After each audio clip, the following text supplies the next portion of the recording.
somewhere something happens, there's a slip up, but how to tide over all of those things, and what is the need of the hour is for us to step up there, and if something happens, there's a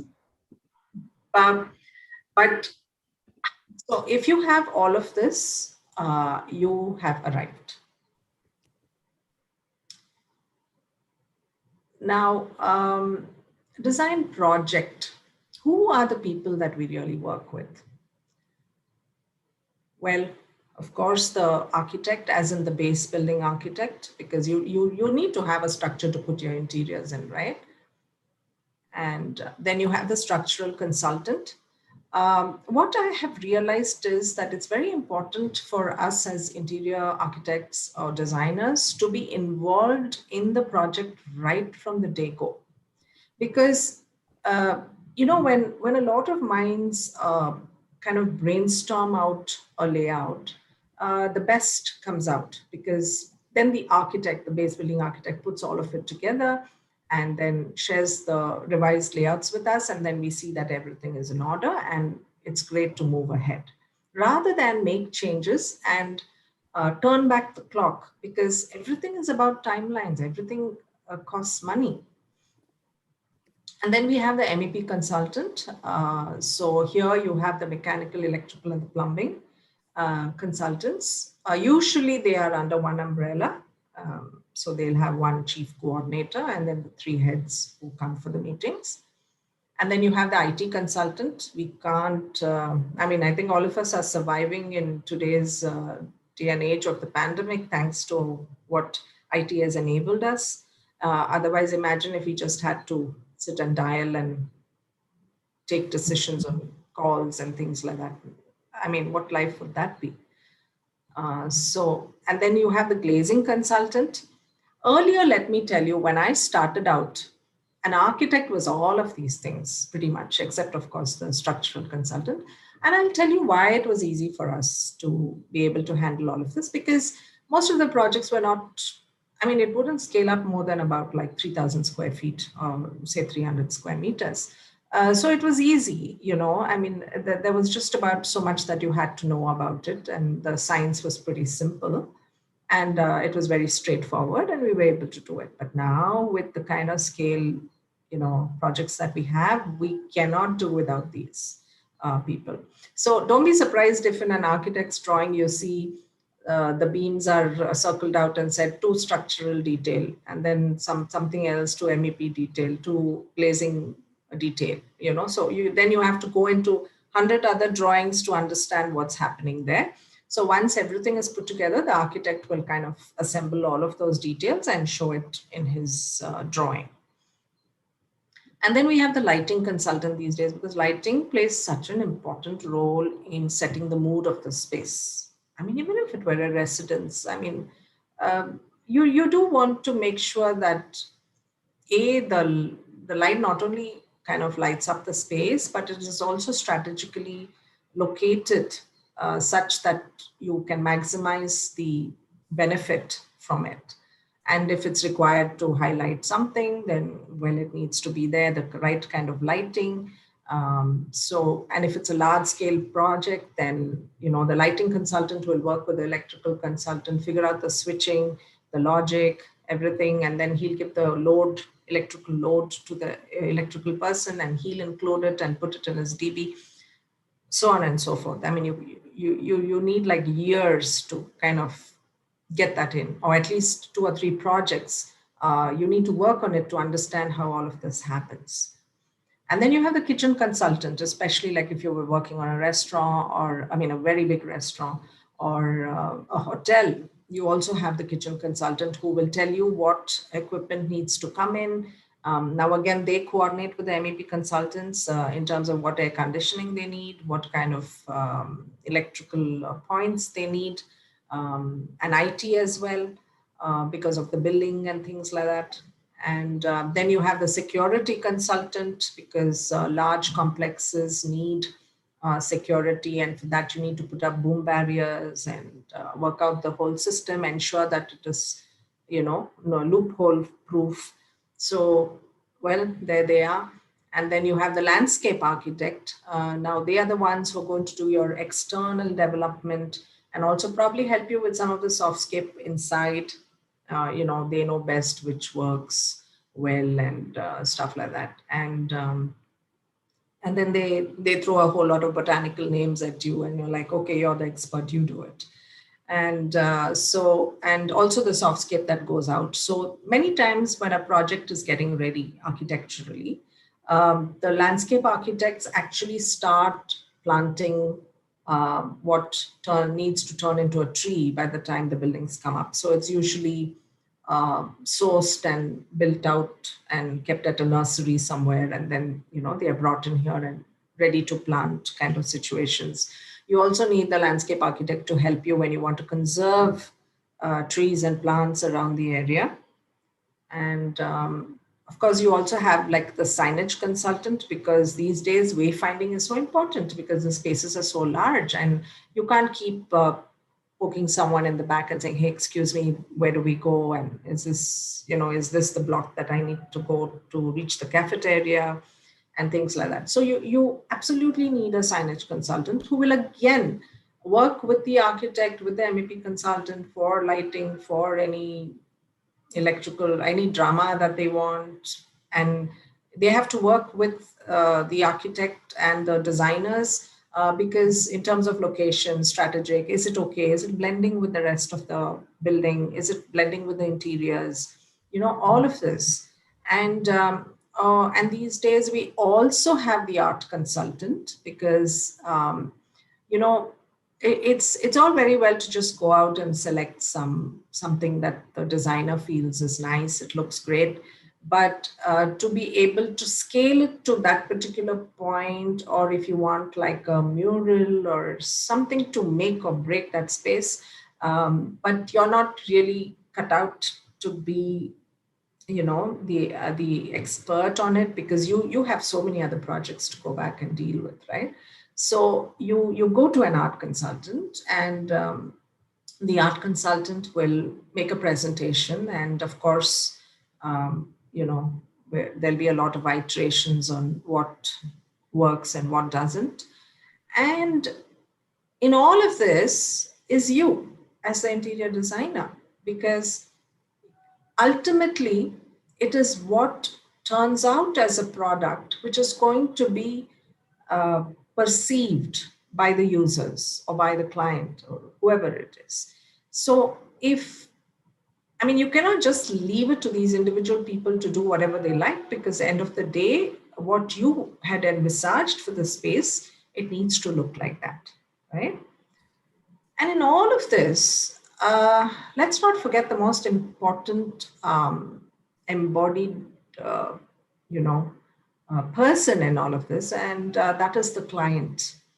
So you need to be able to work with the client, and the client also these days engages, like a third party project management company, and they kind of set the schedules, and they set the meetings, and they give reports back to the client. And if one of the reports say that one of you is slacking, doesn't go sit very well with the client, right? So everybody, all of these people need to really get together, put their heads together, make things happen. So these are just a few broad line set of consultants that I've listed. There are like many more, right? Um, so um, client management. See, these virtues are something that one cannot debate, one cannot argue about. There are no concessions. There is no excuse or reason against any of these. Okay, you really need to be ethical about what you do. You need to respect everybody's ideas. You need to follow the code, although in interiors there's not so much code, but you need to respect just like, let's say, for instance, the distance to a fire escape. So you can't put your doors all over the place and say, oh, you know what, it's just another 5 meters more, they can still run to the fire escape. Oh no, you can't do that. You need to sort it out. And honesty, it's very, very important. I mean, in all walks of life, all of this is important.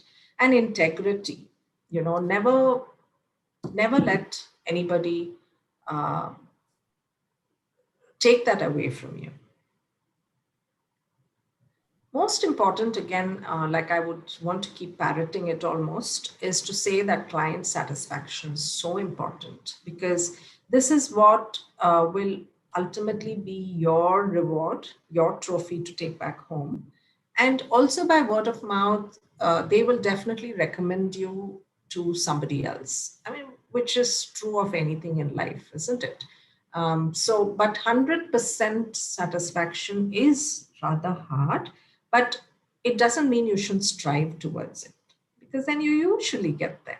I mean, of course, human nature, it's a little hard to satisfy human beings, but with a lot of logic, with a lot of right approaches, this is possible. And you owe it to the client, you have to manage these three things, and that is cost, quality, and time. Why else is the client coming to us, right? Because um, they don't have the time to do this. And they know that you're the expert, and you can't just be the expert with ideas. You also need to know how to carry it through. You need to respect the cost, that the budget that's been given to you.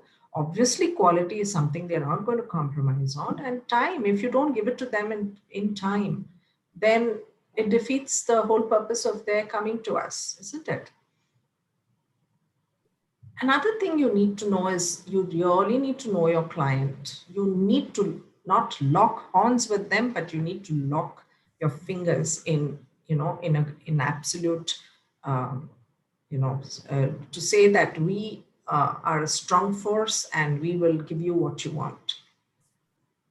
So you need to know your client, understand what your client wants and the dislikes, the likes.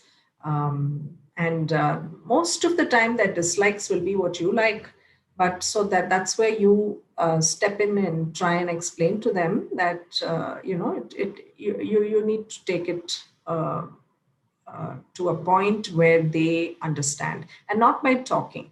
It needs to be graphically represented. And you should set your boundaries. You need to say that while you're the boss, if you want things to go the way it should, then I am the boss of the processes, right? So if a client takes like over a month to come back on something, uh, you should let them know that it's not done, and you need to let them know of the implications or the repercussions of the delays, right? I mean, if you delay a drawing, you think they're going to keep quiet about it? Oh, no way.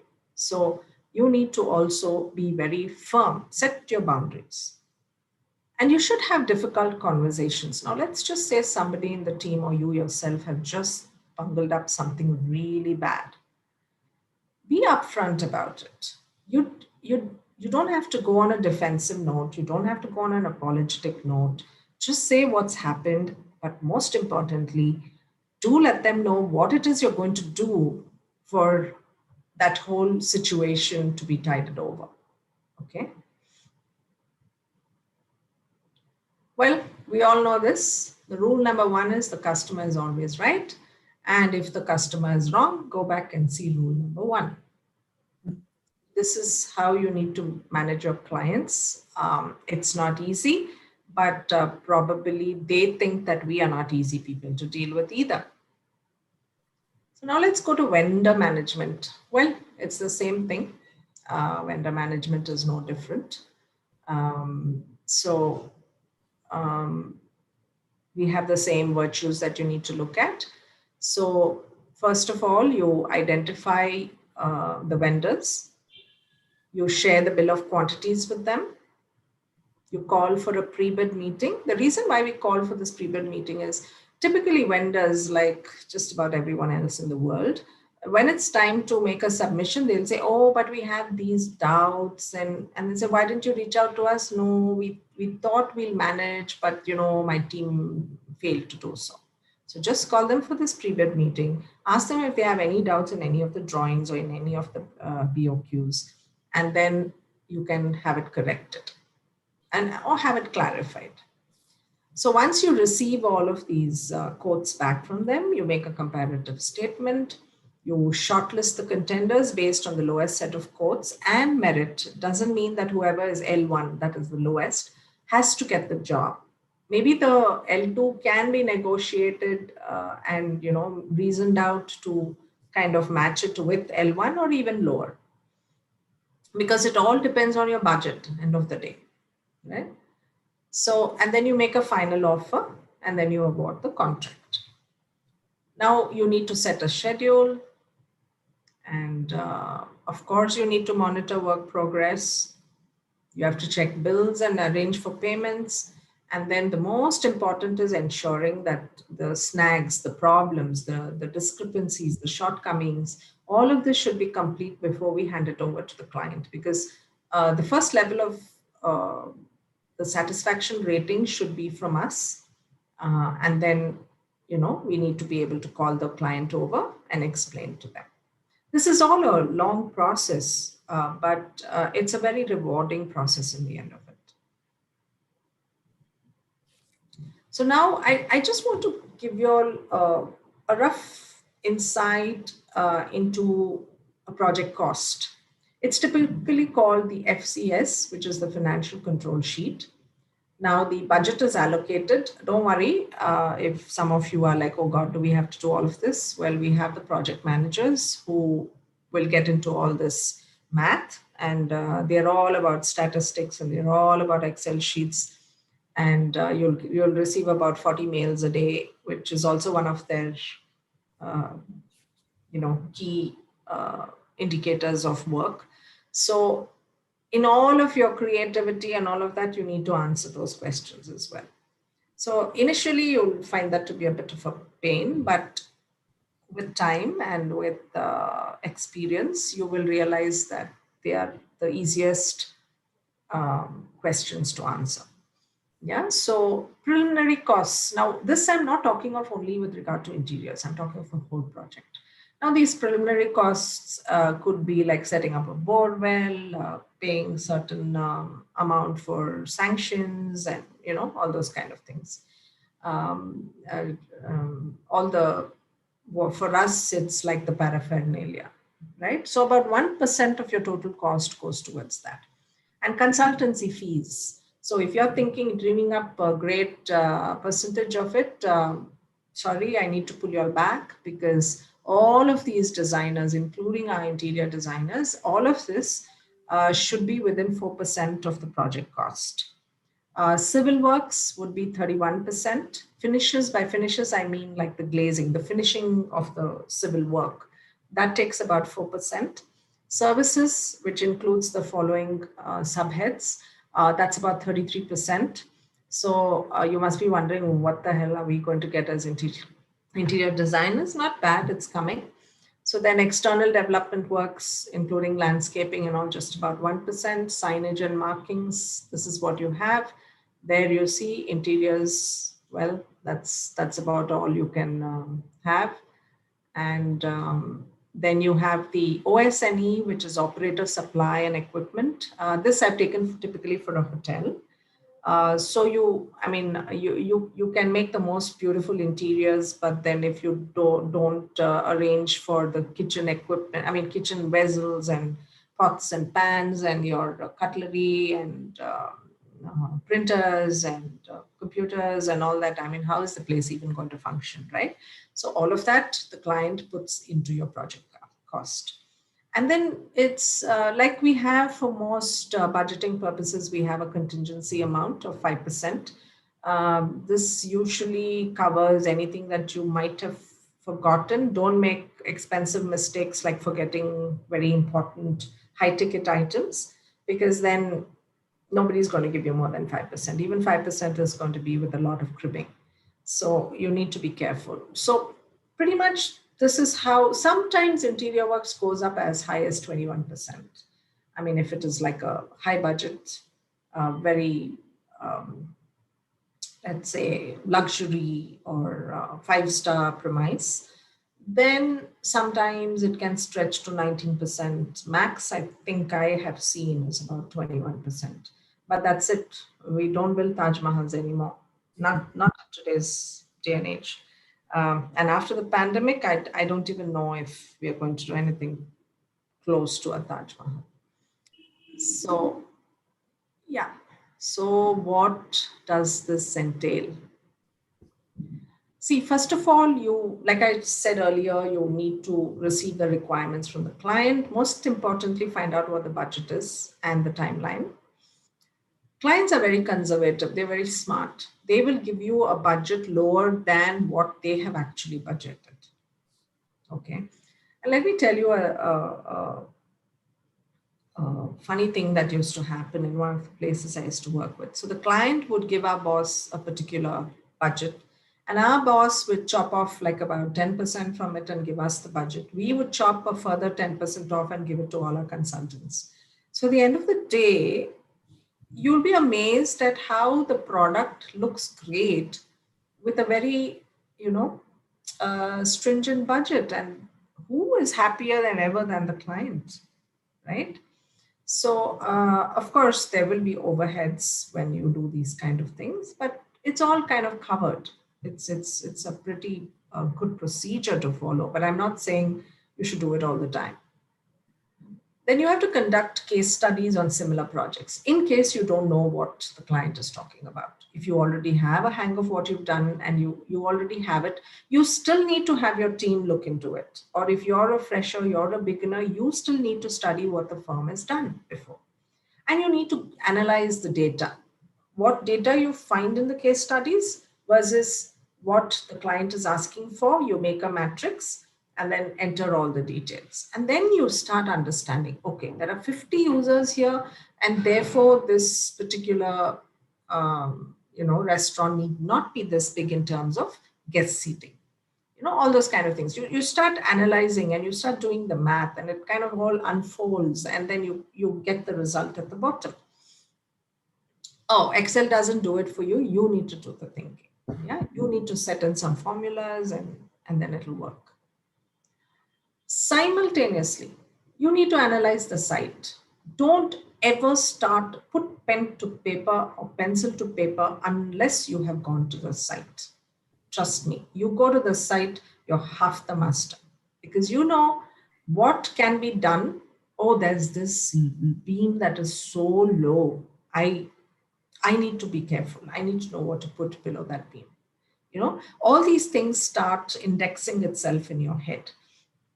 And when you design, it works with your mind and you remember all of these constraints, features, and that's when you start figuring it out. Because sometimes you can't always be involved right from the start of the project. Maybe somebody's going in for a renovation, or maybe the building's already done and the architect who had said would do the interiors has suddenly backed off. So, you could have such situations where it's all there, set in stone. You need to go and figure out how to, soften it with interior elements. Then you need to zone the areas based on functionality, interdependency, circulation, and then check if it is feasible. There is this area program which the client is given. Maybe you can't fit all of it. So now you need to figure out that which of the programs in the client you can fit in. Now you can't just go talk about it, right? So you need to make options that this one takes primary areas A, B, C, but I can put in a little bit of D, but I can't put D completely. And you need to actually, kind of mark out those areas in real, to scale, and with actual measurements, and say that this is how it is. Then the client will decide how they want to do it.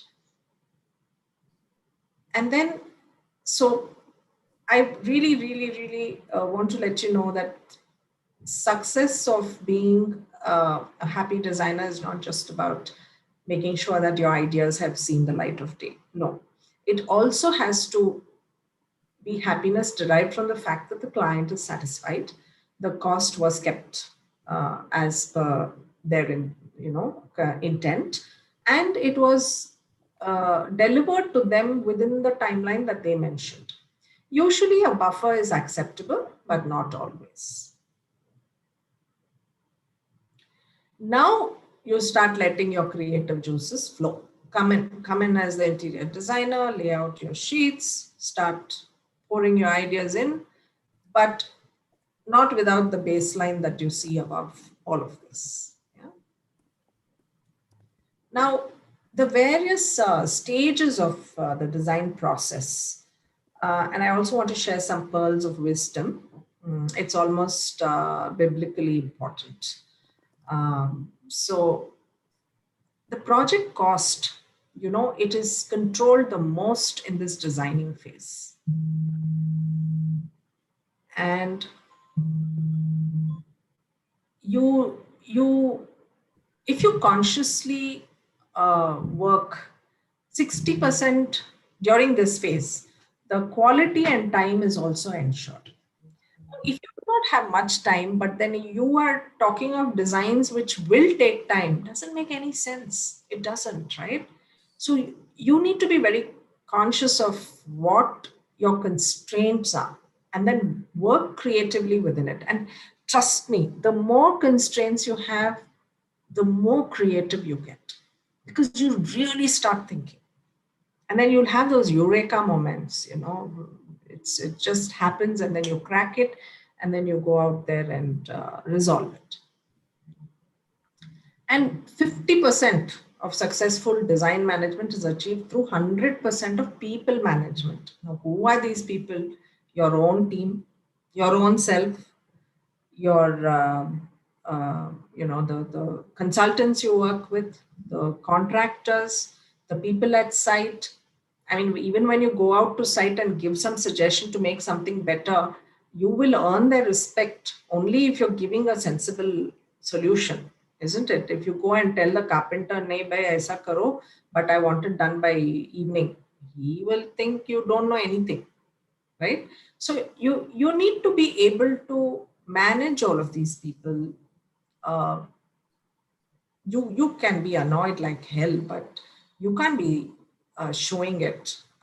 You need to learn how to work with all kinds of people. And again, this is true of any walk in life, your own personal life also. I mean, it takes all of it. But I just want to tell you that if you work amicably with everyone on the project, it's 50% of your headache is gone. So if they say that, hey, this lady or this guy, this man is the interior designer, it's awesome, it's lovely working with them. So that sense of positivity itself helps bring about very good solutions. So now let me come to the real process of design. So basically you have the concept stage, you have the design development stage where you start getting a little, bringing in the science of things to make your concept work, where you start working with all your other streams. Then you have the tender stage where this is a stage where you pretty much know how much it's going to cost, the whole project, and you tender it out. And then once whoever receives the order of the contract, you go into the construction documentation stage. And then you have the contract administration stage where everything is, all the wheels are running and you need to go and kind of monitor and see how things happen. Stage by stage, I'm going to let you all know what goes into this. So, well, we have to charge them for this, right? I mean, we are not in this just for fun. We are there for fun and the money that comes with the fun, right? You can't just keep working like a donkey and, like a creative donkey and not get any money. So, so I'll talk about the fee proposal and the typical timelines when you can raise bills. Yeah. Um, So first of all, designers take a 10% mobilization fee. Okay, because even for you to start conceptualizing, because sometimes, the client will back off, they'll put it on the shelf. I mean, a lot of us have seen this during the pandemic. So what happens is all the effort that you put in goes to waste. Now, if you were to go see a dentist or a lawyer, we pay up first, isn't it? And only then they take up your case, or a doctor. Well, we are a sister profession, so this is acceptable, right? And most clients do not hesitate to make this payment. And then for the concept stage, you take another 10%, and you take about 2 weeks to 4 weeks, depending on the scale of the project, to come back to the client. But you need to finalize everything within this time. Okay, so if your upper limit is 2 weeks, then in 1 week you should make the presentation. There you take the feedback and make the iterations, make sure it is something that will get accepted, and then you put a lid on it, because you need to get working, because your clock has begun ticking. And then you have the design development stage, where here you can take about 20%. I will tell you what goes into the design development stage. After you see all that, you'll say only 20%, but trust me, there's more coming. Yeah. So again, timelines could be anything between 4 weeks to 8 weeks, depending on whether it's a smaller scale project or whether it's a hotel. It depends. Then you have the tender stage. At this point, you take about 10%. And this whole process for you to come up with the tender documents could again be 2 weeks to 4 weeks. Nobody's going to wait more than a month. And at this point, if you can see, you've taken 50% of your fee. Now, I'll tell you why it's good to take 50% of your fee here, because after it is tendered out and the things come in, maybe the client feels that, you know what, I don't have the funds right now. So let's park it. When I get my funds, the bank loan hasn't come through, whatever, we will continue with the rest. So you're good. 50% of your fees have come, right? So these are some of the protective measures that designers also need to take, and it's a given. It's nothing out of the law. Okay. Then at the construction document stage, you take about 15%. Now um, these are very detailed drawings. For the tender stage, you may have a little more text in your drawings, okay, because you just didn't, you need a little more time. Ideally, guys, what you give during your construction document stage should be given in the tender stage. So now the project management companies have wisened up to that fact, and they club both of it, and then you can claim your 25%. So all of your, and then they'll give you a little more time. So all your details are ready. But even if you're dumped at that point in time, 75% of your fees is received. But some of us don't like it. We still want to be involved, right? Because we don't know if our ideas are going to see the fruition uh, as per the intent. There'll be a lot of ways in which they'll cut corners, they'll value engineer, they'll cut the budgets, they won't know how to do it, they'll, things like that. They'll probably put the most expensive thing, but the rest of it that needs to go with it will probably end up looking like frills rather than, complementing that main feature. So it's very important for us to designers to stay engaged throughout the project, right? So now we have the contract administration stage. Uh, this is during the phase of the construction going on at site. And we have a good 30% allocated to this. Now, this would be installments, and depending on the project duration, uh, you can go on. Sometimes it's as low as 20-25% also. Usually the installments will be 3, because in interiors, most projects take max about 8 months. So that construction period, even if it is 4 months, in 3 installments, you can take your fee. Then the last one is virtual completion. It's the 5%. I'm sorry, it shouldn't be in installments. And this is upon you need to share as-built drawings, because tomorrow, if a renovation has to happen, it is very important for them to know what happened above the ceiling, behind the walls, and under the floor. Because behind all this beauty, there'll be a lot of services that are running there. So, you need to be able to let the client know what he or she can do with the space if they want to renovate it. Hi, Seema. I think a couple of questions have come my way. Can I quickly address them? Sure. To break the Yeah. second. So is this one question, is the process same irrespective of the project, like commercial, residential? Process is the same, yes. Okay, I understand that. And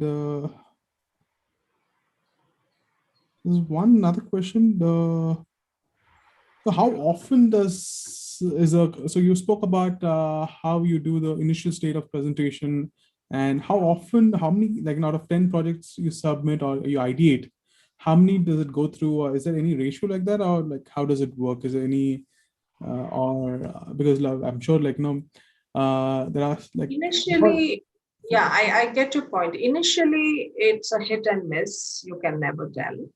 Okay.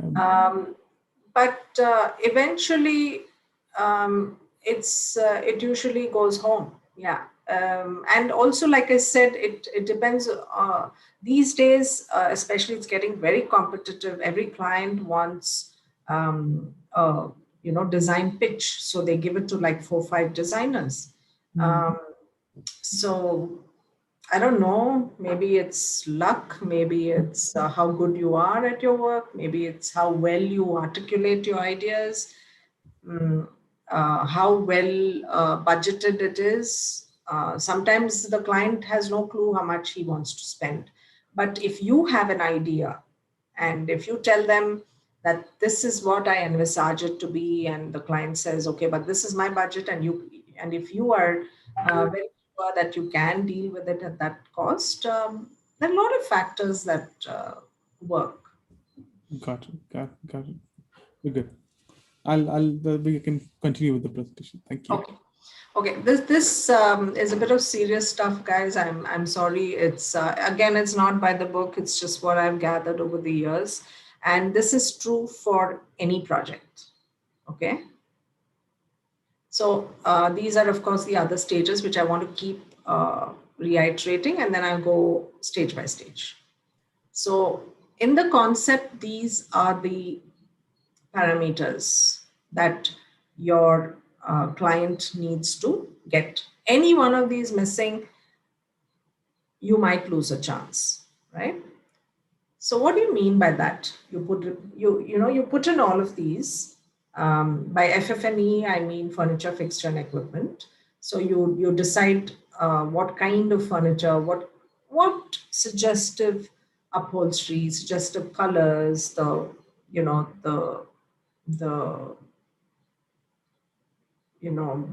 whole scheme should be encapsulated. And it's great if you give renders, because you can keep on talking about how beautiful you want the space to be, that, oh, I want this on the left hand corner and thing, but visually you're not sharing anything with the client. So you need realistic renders. And when you take a mood board, put the actual smaller samples of the materials there, and then you can also kind of give them an introduction to services on how you want to air condition the space, or what kind of lighting you would suggest for the space, and just kind of give them an insight, that by doing this, I can ensure you that the space will look this much better. And also, if you can have some principal sections, very sketchy maybe, but just to let them know how you're dealing with it. So there was one of the timelines was like 2 weeks. So just look at the amount of work you need to put into 1 week, right? But obviously, you're not doing it alone. You're doing it with a team, and with the external help as well, with the rendering agencies and things like that. And this is where your mobilization amount that you got also will come in handy. Like you probably have to pay out to get all that kind of help. But nowadays, most offices have are sustainable, self-sustained in terms of having people who can make renders and things like that. And so all of this is a must-have, not good to have. There's nothing good to have here. It is all must-have. Because if you try to pull out anything from this, it is incomplete, period. There is no other way. Okay. Now let's come to design development. This is a lot more. Now, from here on, the client doesn't care much. Okay. They've seen what they want. They are happy. They've asked you to make some changes. All of that should get incorporated here. And any changes which are very tangible, like supposing a curved ceiling has suddenly become flat, obviously you get the whole thing re-rendered and share it back with them. Take a sign off. This is where I said you need to be firm.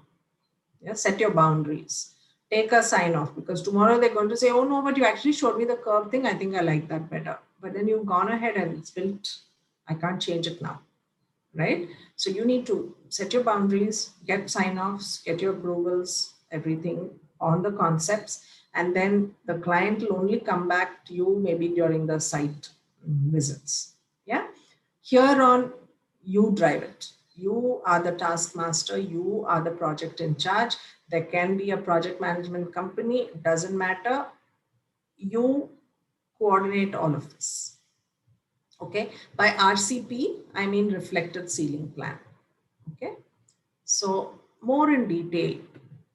See, these are the things you need to figure out. Here, while you all read it out, I would like to bring a lot of emphasis on the word value engineering.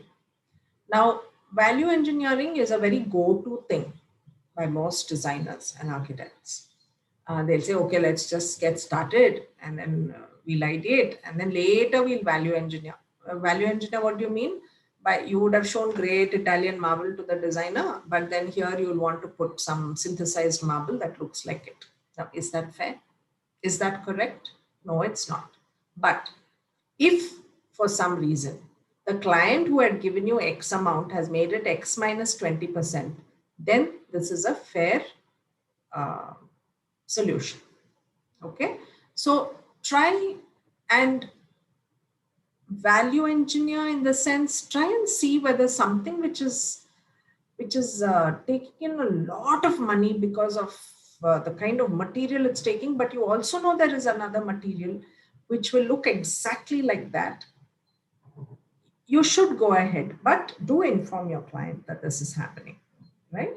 So it's always good to finish your value engineering at this point rather than after it is tendered out, because then where is your integrity? Who is going to respect us if we keep making changes? That means we don't know. We have no knowledge. I mean, that itself will speak for itself, and we will lose our credibility. It's not worth it. And you want work, right? You want more work. Not going to happen. So you need to be very careful. Then you go to the next stage, which is the tender stage.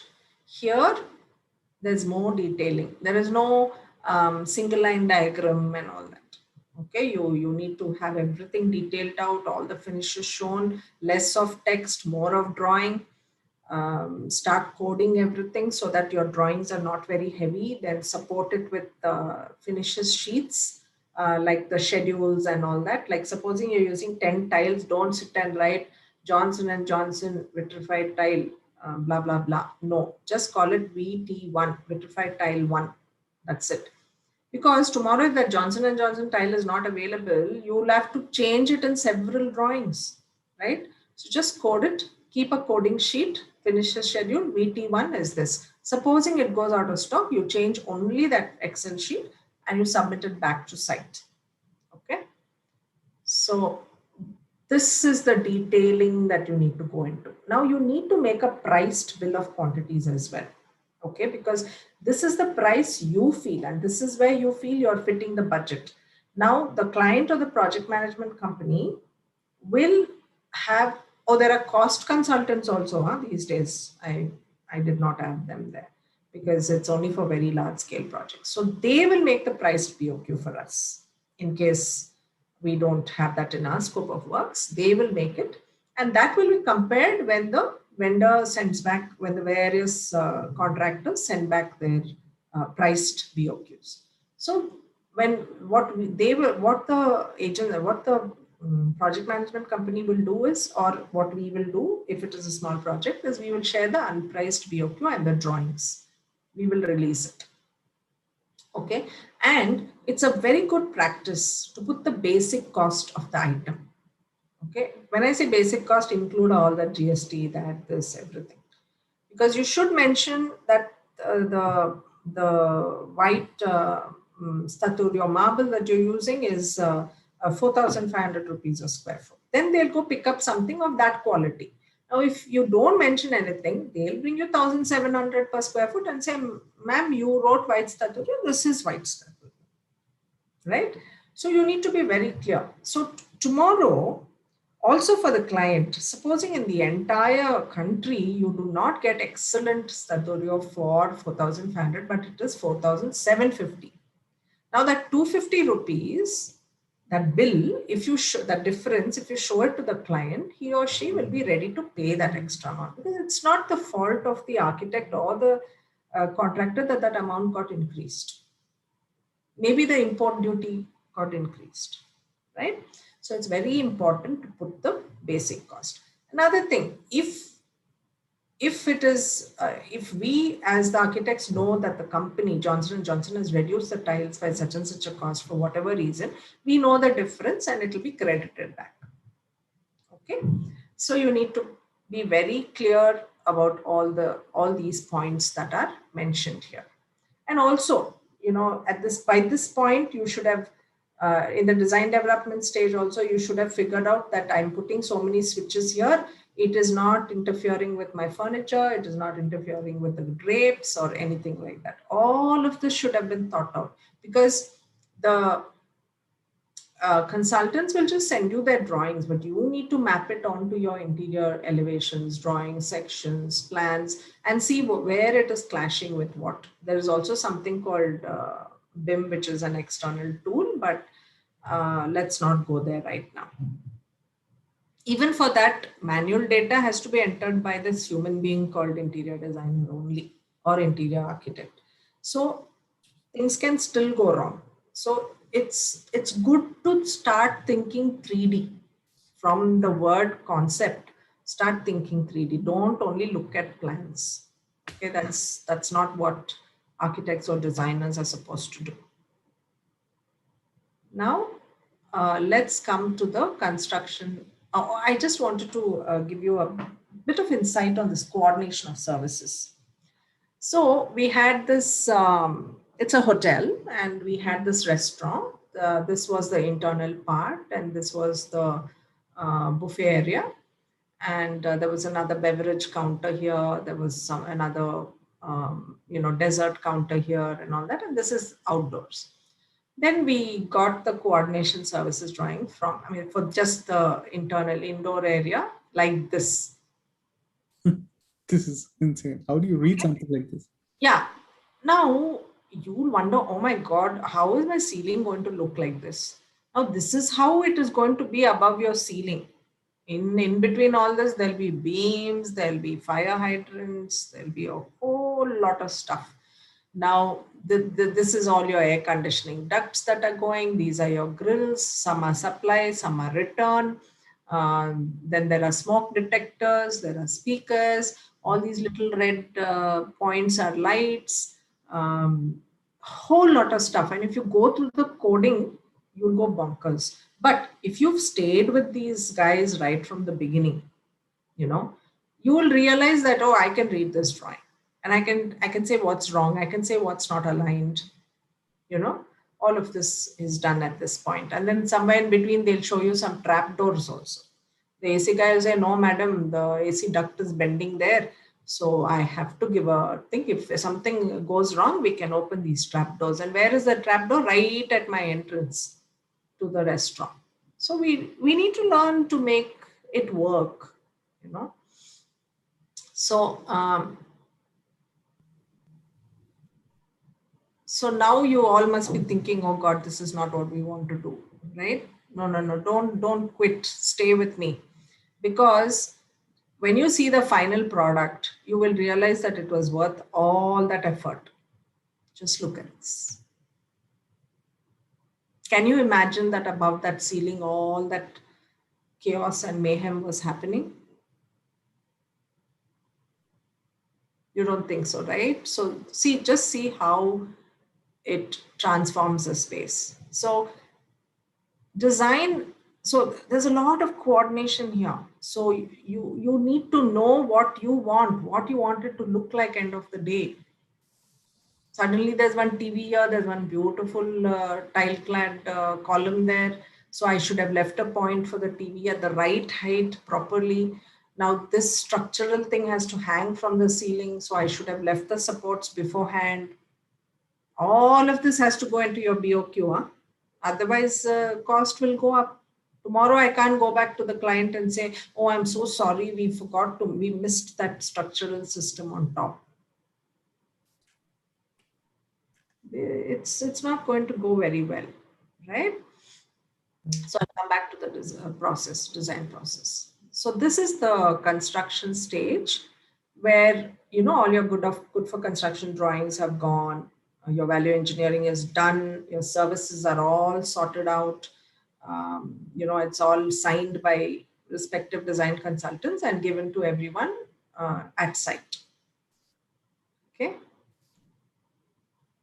Now we'll come to the contract administration stage. This is where you start responding to questions, you know, request for information, RFI.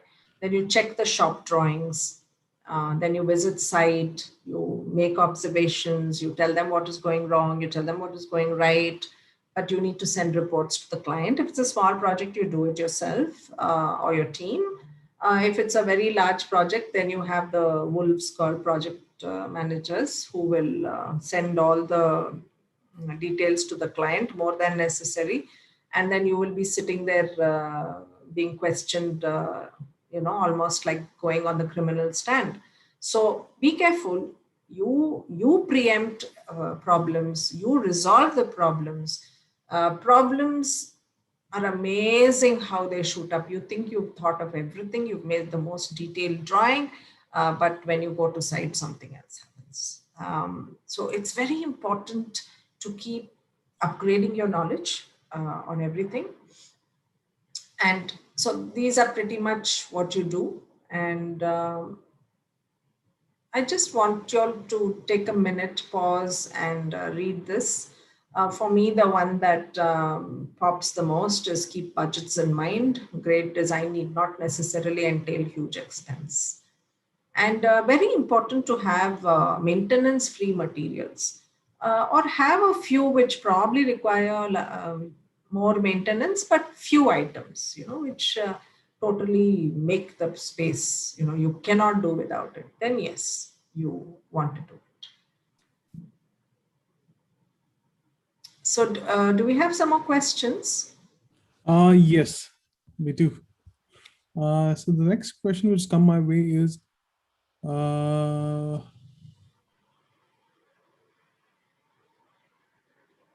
so the question is, have you ever experienced where you have designed something and you've not liked the end product? Not really. No, no, because we've thankfully we have the support of visuals, right? So I mean, if we as designers don't see the flaws, then there's something seriously wrong. Yeah, that's true.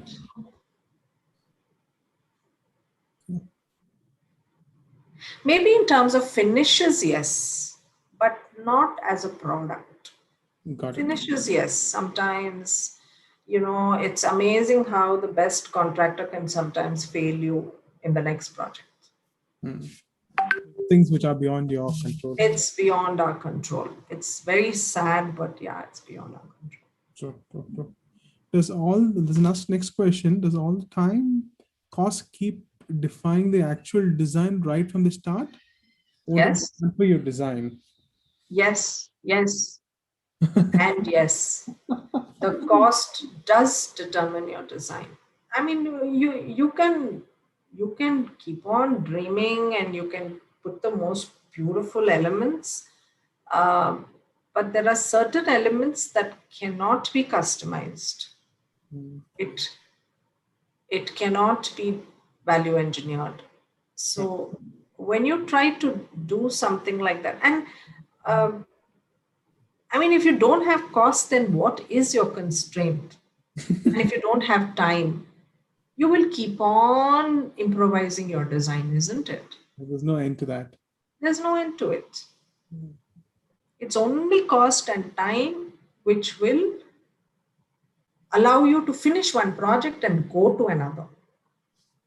True, true, very true, very true. Unless you get one project where your fee is 10 crores or something. But that will be you'll be enslaved to that client for the next 50 years maybe. Is it worth it? You know?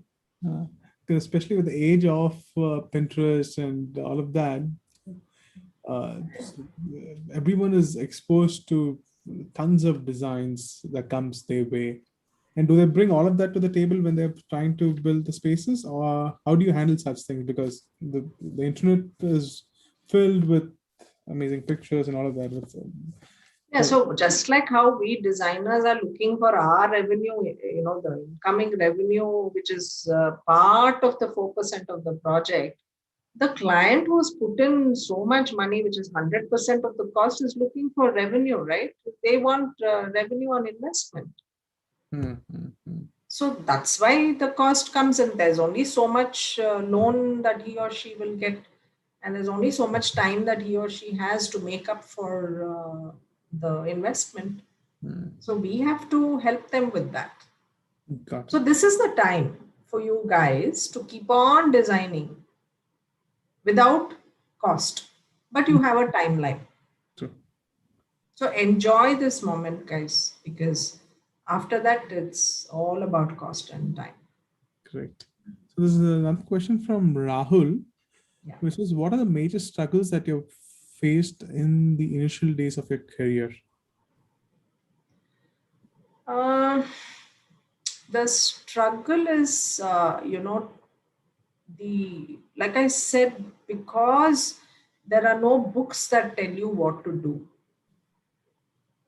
It's very hard to, especially when you go to a site, you don't readily have an answer. uh, it takes a long time for us to to feel confident. That confidence was a struggle for me initially. It took me almost 2-3 years, I think, to kind of, which I would say is a short time, because I went all out and I said I have to gain the knowledge, I have to gain the experience. And uh,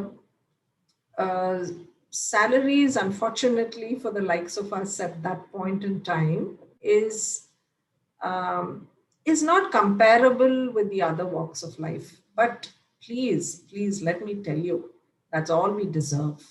I'll tell you why. Because there is so much that we learn when we work in offices and work in the real time world, that whatever we paid for our education, this is a multitude of it. So please do not let this salary factor or the remuneration factor set you back, because I'm not saying everybody gets successful, but it's up to you, isn't it? If you want to be successful in whatever you do, you will learn what it takes. And again, there is no set path. Um, and for me, the biggest challenge was that I would get bored very easily, because first I worked in a retail setup. And then I started getting bored. I mean, it was just stores, just the product, it was changing. But then I seemed to know how to crack every design problem that came my way. Then I worked with corporate interiors, and I was like, oh God, even this is boring. There's nothing new about it. Then residential interiors, it was a bit of a nightmare, because your design ideas never always flew. It was always what the client wanted, obviously. And so it was, even that kind of got boring. But then finally I landed at a place where uh, I could head the interior group for all kinds of projects, all kinds. So that was amazing. And well, I was 40 by the time that happened. Mm, that's a So quite early. if you want to call it a struggle, I would not think so. I would have thought it was a journey. I landed on the moon, and I was happy about it. Mm, And you have to come back to earth end of the day, and you have to realize the realities of life. true, true, true. So we have the next question. Oh, anonymous attendee. Not sure Can why. I just I think I just have a couple of slides more, Sure, so sure, I'll sure. wrap it up and then keep it Sure, fully sure. Let's do open that. for. I don't know if can you see the? No, you have to reshare it right I have now. to reshare it. Okay.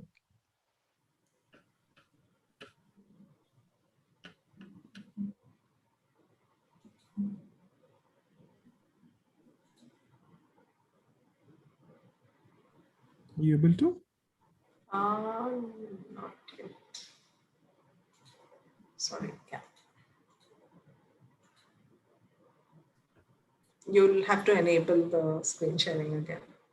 Sorry. Yeah.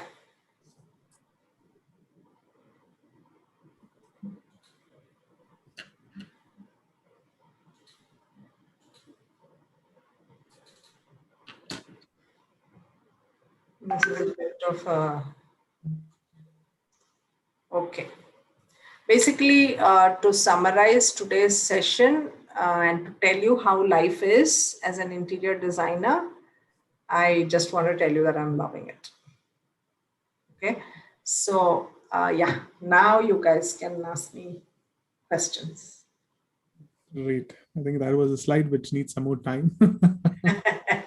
No, I don't want you to be burdened with the questions. That's why I chose this particular picture. That's okay. So So, yeah. okay, great. So let me pull the questions out. Okay, what do you do when clients reject your ideas? It happens to us in college as well. When professors make us redo our ideas, how do you go about it then? You need to understand where you went wrong. Okay. It may not be completely wrong, but your professors are your clients. So they have certain ideologies. So it's good to discuss. And yes, there have been many situations where it's been rejected with a lot of flack. So you go back to your drawing table and you start rethinking, think about it the way the client wanted it, and rework it. And end of the day, you either want your marks or you want your fee. I'm not saying sell your soul. No, don't sell your creative soul to the devil. Park it there. Don't park it with the devil. Just park it for a while. Understand why the client feels it is like that. You are more than free Hello? to tell the client that you don't want to do it. I think If we it is lost. so against your design philosophy, you can very nicely, very amicably disengage from the project. You can't do that in college though. So you really need to understand. And I'm sure that when your professors tell you why it's wrong, there is some merit in it. Great. I also teach, by the way, so I think I understand where you're coming from as a student. Great. So the next question is, I would like to deviate from the topic. How about pursuing diploma in interior designing after B.Arch? So just to give you a little, just maybe, so yes, you can pursue diploma in interior designing. Definitely, it's Also look at the curriculum, what it covers and things like that before jumping onto a program. Speak to the professors, speak to the institution like ours, maybe, or whichever institution you're looking at. See what fits the bill, and I would say take the call. You want to add anything to that? Yeah, I think, it prepares you. Architecture is a wider umbrella, and interior design is a part of it. So it has its own design philosophies, because you are coming down to brass tacks. I mean, these are smaller things. Things happen faster. I mean, in architecture, a project will probably take a whole year for the structure to come up. Interiors, 1 year is like many projects are completed. So it's got a different, you know, process to it. And to understand materials, it's key. Okay, so these courses will kind of hone you towards it. And I mean, if you think you're already there, and maybe you can also check out the programs which are 1 year programs, because that will be like a refresher course. And then you can go out, and you're kind of doubly equipped to enter the field of interior design. Because Great. for a whole year, my first year, I did architecture, because I was like, oh, I want to be an architect. And, I interior design called out to me, because things were happening faster and it was so interesting, small details, and, it just kind of called out to me, at least. So Great. I can also do architecture, you know. So it's probably just another medal that I got. So, There's also the fact that back in the days, there was not a program or education in the development of yeah, interior actually, design. Yeah, so now actually. at least there's a good program and the structure given out to that. And in that way, yes, people who are very interested in interior design can focus on that, rather do a larger umbrella of architecture, then move into interior design. Great. Next question we have is, when it comes to government tenders, how does it work, and how good or bad is it in variation to private projects? And is it good? Is it a good thing to do government projects? Would you have? Um, with interiors, yes, there are government projects. It's a little hard. You might have to bottle up your creative juices, um, because it's because it's mostly the bureaucrats. Half of them don't have the time to look at what you're doing, but it's definitely a good feather in the cap, because their projects will not be small scale. It'll be a huge scale. It'll be good to do, although I haven't done any carbon projects personally. But I do have friends who have worked with the tourism board, or whether it's some renovation in the Vidana Sauda, and I mean here in Bangalore and things like that. There is no difference, but the tenders are a lot more stringent. There are a lot of processes. You cannot make changes, because just getting an appointment with the head to tell them about the changes will turn the project into a spin. And they will not take any excuses for delays. So that I think is the primary difference between a government project and a private client. But yeah, the documentation is a lot more stringent.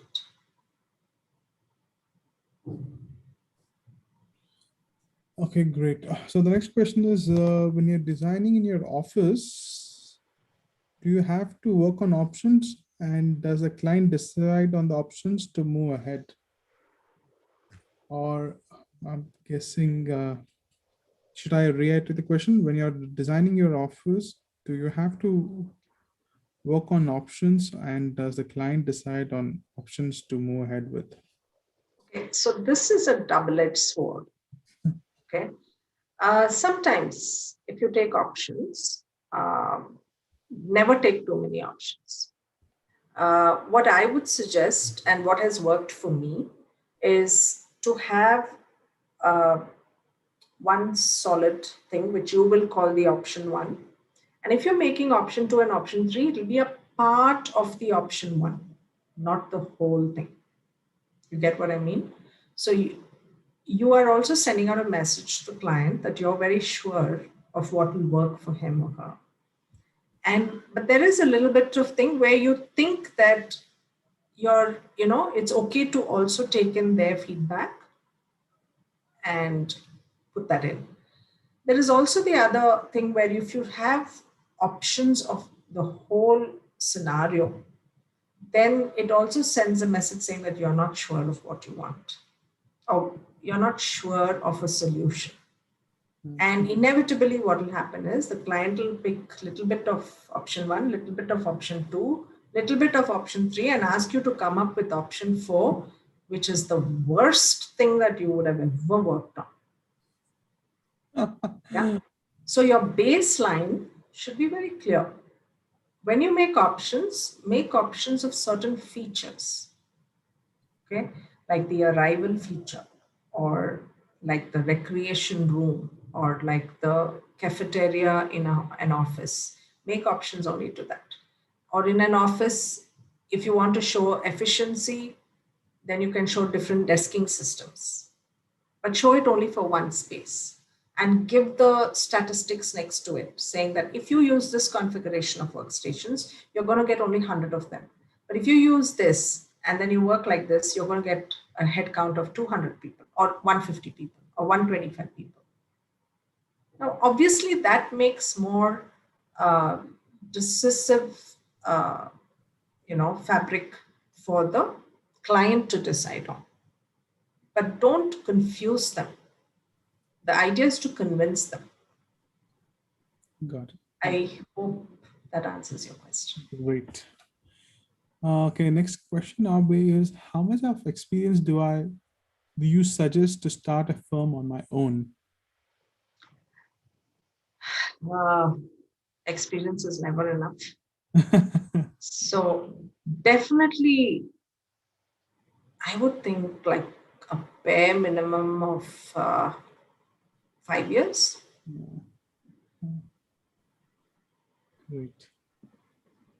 Are there any books that you suggest? But if one of your parents is already an architect and already whatever, so I think even they will not allow you to handle a project immediately. Great. So are there any books that you suggest that are good to refer to be a good designer? Do you have a go-to book?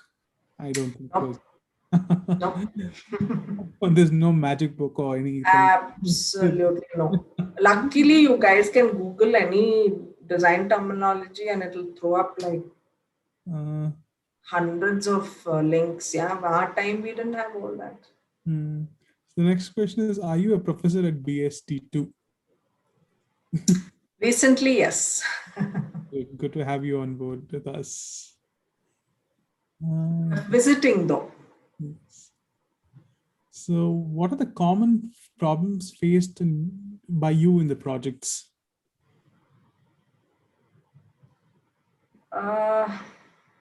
Most common, I would say, I don't know, I've stopped seeing problems as problems. But because there's so many problems. Mostly it is, silly things like when our consultants put services on the columns. Oh, that really annoys me. So we lose time. So what the simplest thing would be is for me to remove those columns, not remove the columns, remove the stuff on the columns. But then when will the consultant learn? So then you send it back to the consultant and that consultant goes on leave because I'm gone to my native place for God knows how long. Only in India this happens. Huh? They go to their native place and then they don't come back for 15 days, even though they have internet connection. They'll say, no, but here we don't have that. This. So it just sits there, without getting thing. So I think the biggest mistake I've been making in my life is making the corrections myself and releasing it. But what happens is when I send it back to the consultant, the corrected version, if that person does not print the correct version and send it to site, the site guys will be seeing one version of it and my version will go. And then very conveniently, we all write this drawing is to be read in conjunction with all other drawings to cover ourselves, to safeguard ourselves. And then it will go there, that fellow will read, and then one meeting will have to be set up just to resolve this. That has been a bit of a nagging problem in most of our projects, but yeah, it's not something you can't overcome. Got it. Got it. Got it. Got it. Okay, there are about another 45 questions. Let's try address all of them. Do clients push you to do a certain design and they don't listen to you? Have you had such an experience in your practice? Most of the time. Most of the time, I'm guessing. But I think before you get there, it's better to just respect what they want Hmm. and come close to it. Hmm. Most times, I'm telling you guys that most times you can also make one render of what the client wants and one render of what you think works for the client. Trust me, most of the times the second one wins. Hmm. Most of the time. Got it. Got it. They'll push you as a start. I mean, they have every right to do that because that's what they think works for them. And you'll also wonder, why are they coming to us? Why don't they just go to the rendering agency directly? But you are the via media, right? So you do it, get it done, explain to them. It usually goes home. The next question is it's a follow-up question. How do you find the balance between sticking to your philosophy and doing what needs to be done? Um, See, just like how every theorem has corollaries, like that, my design philosophy also has corollaries. You keep your core philosophy and you tweak it So, without compromising it. so okay.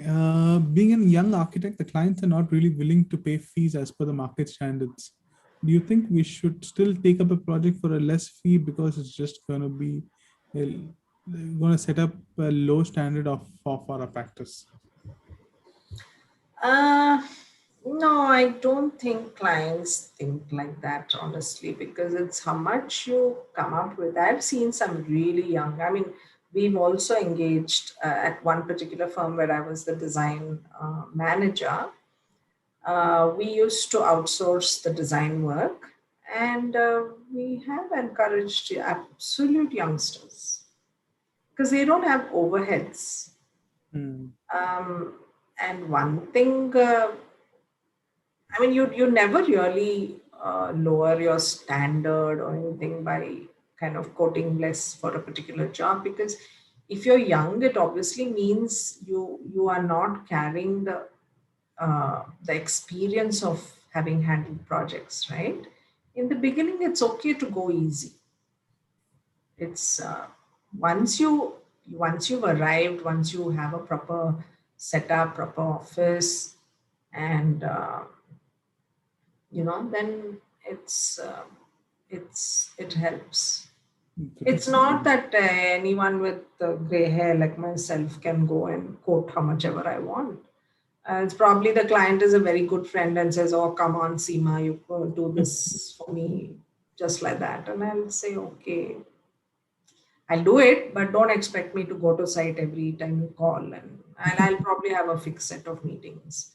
So you can kind of probably dictate the number of man hours you're putting on the project if you're paid low, which the client will be okay with, as long as the deliverables are met. Got it. So, any advice you would want to give young freelancers from a attendee called Divya? Freelancers, It's a little difficult if you do not. The only advice I would give you all is to take on projects on a very small scale, because you need to dedicate all of your time into it. And the very fact that you're freelancing means that you do not have that kind of time. So keep the scale of the project low, and I think you'll be able to do justice. So, keep it low in the sense that you don't have dependencies on too many consultants and things like that. Okay, I think we're at the end of the session right now. I think we've answered most of the questions. And any further questions, our team is I can always. always take it offline, guys. So if you share it with BST, they can probably share it with me. I'll be happy to help you. Wonderful. I'll share across the email which can be written to, and I'll drop it in the comment section. Which, if you guys want to, you want to drop in a few questions which needs to be addressed, just email me, and I will take it up and get the answer for you guys. Okay. So quickly, I'm going to share my screen now.